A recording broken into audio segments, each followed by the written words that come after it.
प्रिय दोस्तों, भाइयों और बहनों, सप्रेम नमस्कार। क्योंकि आपके अंदर में प्रिय परमात्मा अंश रूप में विराजमान है, इसलिए मित्रों, सवेरे सब कार्य करके मैं माननीय संत विठू मावली की कुटिया हिरण टेकड़ी पहुंचा। मैं संत जी को नमस्कार करके उनके सामने बैठा। संत विठू मावली ने सुहास्य वदन किया मेरी ओर और श्री गणेशाय नमः कह सत्संग शुरू किया। साधक मन चंचल होने से एक जगह नहीं रहता। इससे ध्यान एकांत का स्वाद हम नहीं दे सकते। संत गुरु माँ भक्त छोड़ के मन को एकाग्र करके कार्यवाही काम करने वाले हमेशा यशस्वी होते हैं। मन हमेशा कहीं भी कभी भी चला जाता है, कुछ भी सोचता है। हम नाम जाप करते हैं, ध्यान करते हैं, पर मन कई बार कहीं कहीं जाके आता है। नाम जप से ध्यान से भटकता है। मन स्थिर करने के लिए परमात्मा से प्रगाढ़ प्रेम करे तो मन भी नहीं रहेगा। मन ही मन सोचे परमात्मा जी मेरे सामने हैं, मुस्कुरा रहे हैं, आशीर्वाद दे रहे हैं, मेरी गतिविधियां देख रहे हैं, तो मन स्थिर एक चित्त हो जाएगा। परमात्मा कहते हैं जो प्राणी भूतकाल में हो चुके हैं और जो भविष्य में होंगे उन सबको मैं जानता हूँ, पर सामान्य प्राणी मात्र मेरे को नहीं जानते। परमात्मा के लिए सब कुछ वर्तमान ही है, अतः वर्तमान में सत्ता रूप से एक परमात्मा ही है। वो हम में है, हम उनमें है, ये सोच रखना है। संत गुरु भक्त ऐसा ही सोच रखते हैं। भगवद गीता अर्थ के साथ पढ़े, अमल करे, समझ के तो ज्ञान योग हो जाएगा। फिर उनकी प्राप्ति में कठिनता किस बात की? उनके प्राप्ति में समान सुगम काम कोई नहीं। बस भाव प्रेम भक्ति से उनकी याद में उन्होंने जो अपने काबिलियत से भी ज़्यादा हमें दिया, उसका धन्यवाद बार बार करें। हमारे अश्रु बहे और उनकी याद करने की, मनुष्य प्राणी भारत में जन्म देने की, सत्संग मिला दिया, इसका धन्यवाद करें। हर चीज़ देने का धन्यवाद करें और भावाशु से उनका अभिषेक करें, उनके चरणों का। परमात्मा इससे राजी हो जाएंगे। संत भक्त गुरु मिला देंगे। फिर शुद्ध अंतःकरण अपना बना लेंगे, गोद में उठा लेंगे।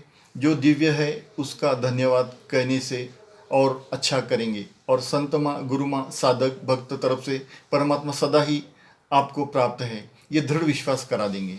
चाहे कितनी भी उथल पुथल हो परमात्मा प्रिय भक्त जाके जो कि त्यों रहता है। कर्मयोग तो वो करता ही है, पर परमात्मा के लिए, और फिर जो भी मिले उसमें संतोष। एक परमात्मा मित्रता प्रेम के सिवा कोई कामना नहीं, यही निष्काम कर्मयोग। और इससे परमात्मा ज्ञान योग भी करा देते हैं और भक्ति योग भी। फिर वो योगी परमात्मा का अपना बन जाता है। उसमें दिव्य गुण, दिव्य शक्ति, दिव्य प्रेम, दिव्य ज्ञान आ जाता है। उसका हर काम क्रिया परमात्मा के लिए ही होती है। वो राजयोगी हो जाता है, वो परमात्मा के प्रिय पुत्र जैसा हो जाता है। फिर वो शरीर को यंत्र समझ आत्मिक स्थिति में रहता है और आत्मा अंश रूप में मन से गोलोक वैकुंठ में ऊपर आत्मा लिया के परमात्मा की भ्रुकुटी में स्थित आत्मा में मिला देता है और अशरीरी का अभ्यास करता है, राजयोग का आनंद लेता है।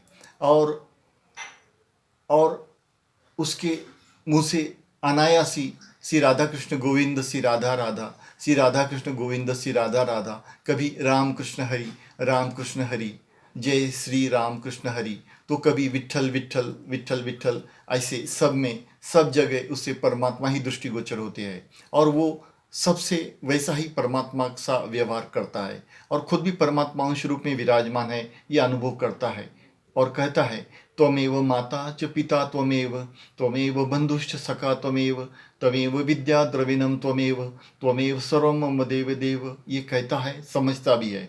सर्व संबंध परमात्मा से और लोक व्यवहार संसार से ऐसा उसका दिव्य जीवन हो जाता है और वो पक्का समझ लेता है कि मैं पृथ्वी पे मेहमान हूँ, मेरा असली धाम गोलोक धाम है और यहाँ का कर्मयोग, ज्ञान योग, भक्ति योग, सेवा योग करके मुझे गोलोक धाम परमात्मा कर जाने के लिए हमेशा निर्भय खुशी से तैयार रहना है।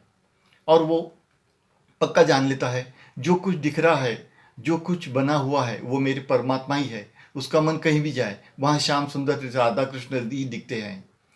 कहीं मन न जाए तो वही मधुसूदन श्री राधा कृष्ण ही दिखते हैं। और ऐसे साधक भक्त संत गुरु के पास सब शक्ति सिद्धि देवी देवता वास करते हैं, क्योंकि उस भक्त साधक के साथ मन में राधा कृष्ण साथ है, ये सोच दृढ़ विश्वास होता है।